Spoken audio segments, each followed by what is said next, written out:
இப்போது ட்ரெண்டிங் ஆகிட்டு இருக்க வைரல் ஃபிஷ் ஃப்ரை தாங்க ட்ரை பண்ண போகிறோம். ஒரு பேனில் கொஞ்சமாக தேங்காய் எண்ணெய், கொஞ்சம் மஞ்சத்தூள், ஒரு ஸ்பூன் ரெட் சில்லி பவுடர், ஒரு ஸ்பூன் பெப்பர் போட்டு நல்லா மிக்ஸ் பண்ணிக்கோங்க. அதுக்கப்புறம் தான் ஸ்டவ் பற்ற வைக்கணும். இப்போது ஸ்டவ் பற்ற வச்சு கொஞ்சம் சூடு இருந்ததும் பொடியாக நறுக்கின வெங்காயம், எல்லாரும் புளி தண்ணி ஊற்றுனாங்க. நான் கொஞ்சம் தக்காளி பேஸ்ட்டு ஆட் பண்ணியிருந்தேன்.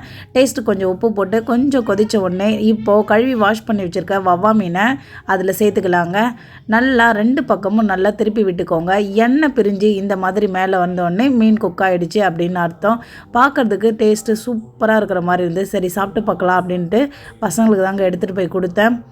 குட்டீஸ் 2 பேருமே மேலே லெமன் சாஸ்லாம் ஊற்றி நல்லா அல்டிமேட்டாக சாப்பிட்டாங்க. டேஸ்ட்டு சூப்பராக இருக்குது அப்படின்னு சொன்னாங்க.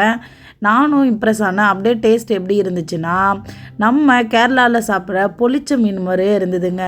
டேஸ்ட்டு அடிபோலி வேறு லெவலில் இருந்தது. மறக்காமல் நீங்களும் ட்ரை பண்ணி பாருங்கள். என்ஜாய் பண்ணுங்கள்.